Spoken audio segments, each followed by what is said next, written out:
vocês vão ver agora é uma entrevista gravada com o professor Henrique Kuckerman em agosto de 2014. Né? É uma entrevista que a gente planejou colocar numa apresentação de um congresso internacional na Argentina. Né? Ele fala aqui do livro dele, o Yes, Nós Temos Pasteur, mais especificamente do desembarque da ciência, né? Que é quando o pessoal do Oswaldo Cruz trouxe para o Brasil a ciência, né, dita universal, para que o Brasil fosse considerado um país decente, um país avançado e moderno. Né? A gente quis pegar essa ideia do início do século XX e dar um salto de quase 100 anos, ou um pouco mais, para fazer um paralelo de outro desembarque, que era o desembarque de um software português, que a própria Fiocruz, né, trouxe para fazer o controle da estratégia da saúde da família. Aí com vocês agora o vídeo. Na verdade, a história dos desembarques, né, que você me perguntou, elas estão registradas na história do Serviço de Saúde Pública no Brasil, que foi escrito pelo Círculo de Manguinhos, Oswaldo Cruz à frente, em 1909.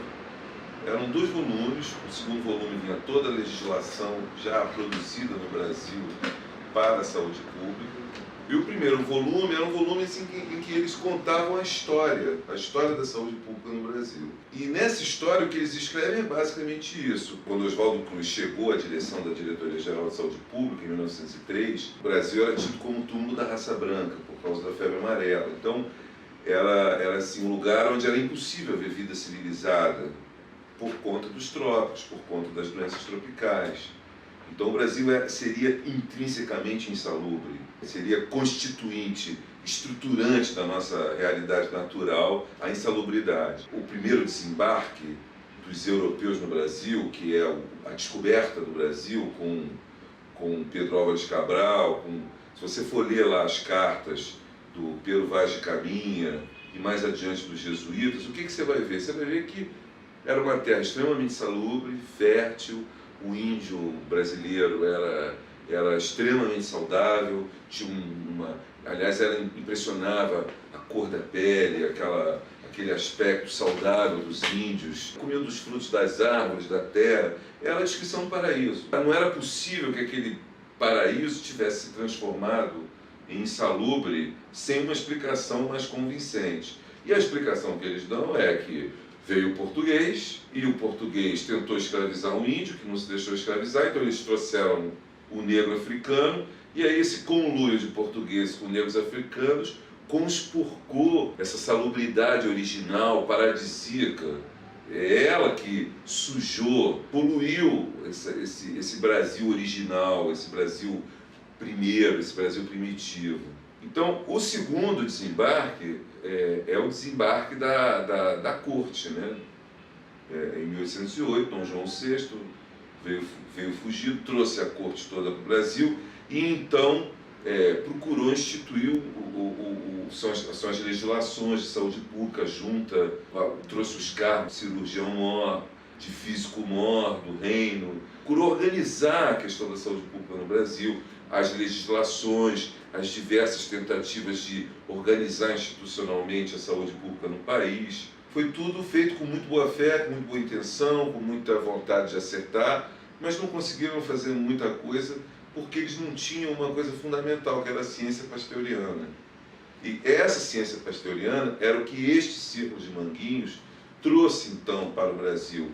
É o que eu caracterizo como o terceiro desembarque.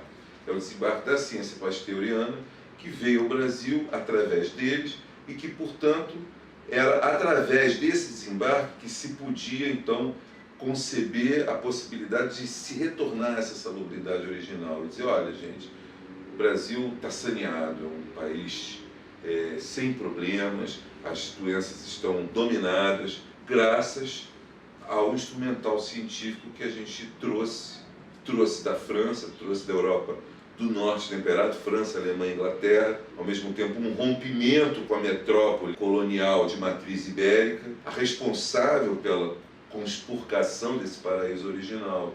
Então, havia uma nova possibilidade que vinha de uma outra Europa, a Europa científica, né, especialmente Alemanha, Inglaterra e França, e eles tinham trazido com eles essa oportunidade, essa possibilidade. Quando eu falo na ciência desembarcada, é também para dar uma ideia de que você tinha essa ciência que foi trazida para ser oferecida ao Brasil, para recuperar a sua salubridade original, evidentemente entre aspas, para chamar a atenção para o fato de que era uma ciência importada. Naquele momento da chegada dela aqui, ela ainda, quer dizer, não se fazia, ela não era construída no país.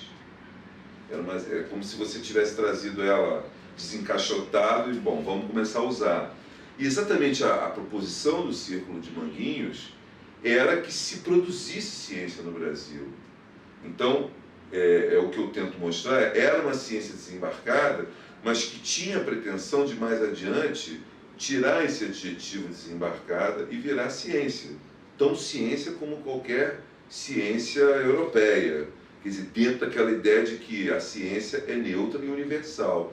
Então, que o Brasil e os cientistas brasileiros e os sanitaristas brasileiros teriam, então, a oferecer a sua contribuição para a ciência universal.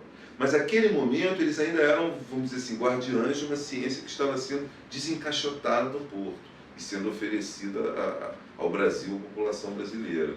Então, a ciência desembarcada tem o sentido de uma promessa. A promessa de que o Brasil poderia ter um conjunto de pesquisadores e cientistas na área de biomedicina que poderiam ser capazes de produzir no Brasil um conhecimento científico neutro e universal. E é daí que vem o sonho de construir o Instituto de Manguinhos. Quer dizer, à época, então, não o Instituto de Manguinhos, esse nome veio depois, mas de construir uma instituição que pudesse abrigar essa ciência brasileira, tão ciência quanto a ciência francesa, ou alemã, ou inglesa, quer dizer, essa filial brasileira da ciência universal, assim como teria a filial inglesa, a filial francesa, a filial alemã, a filial brasileira.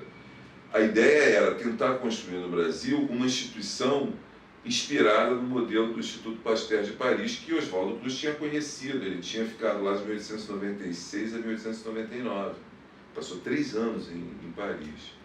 Então a ideia era fazer no Brasil algo parecido, inspirado, igual, semelhante ao Instituto Pasteur, que reunia 3 frentes: o laboratório, a escola e a fábrica. Então, produção de artefatos, de medicamentos, de vacinas, de soros, a escola e o laboratório de pesquisa. Essa ideia do desembarque da ciência no Brasil, segundo descrito pelos próprios desembarcadores dessa ciência, né?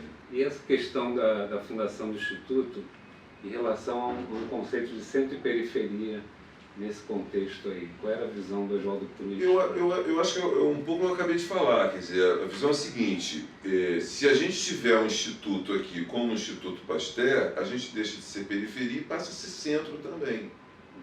A ideia é, somos periferia porque não temos ciência. Então, um país sem ciência é um país atrasado, é um país periférico, é um país que não importa, é um país que não conta, não existe no mapa das nações civilizadas. Na medida que você passa a produzir ciência localmente, você passa localmente a contribuir para esse patrimônio da ciência universal, então aí sim você passa a ser um país central. Mas para ser um país central você tem que ter instituição de produção de conhecimento aqui. Então a ideia era essa: com essa instituição construída aqui, pronto, deixamos de ser periferia e passamos a ser centro. Claro que, por exemplo, se você for ler no meu livro, você vai ver lá, por exemplo, uma coisa que eu encontrei na minha pesquisa que é forte. Quando o Rocha Lima vai para, que é o outro do Círculo de Manguinhos, esteve na Alemanha, e ele manda uma carta para Oswaldo Cruz assim: estou aqui conversando com os nossos colegas alemães e estou mostrando para ele que nós não somos macacos. Então havia o que Nelson Rodrigues chamou, quase que um século mais tarde, de síndrome do vira-lata. Isso era evidente nessa troca de correspondências. Quando ele diz, eu estou aqui para mostrar que nós não somos macacos, é para dizer, olha, nós não somos incivilizados, nós não somos atrasados, nós não somos pré-modernos, a gente é moderno sim, a gente está aí, de igual para igual.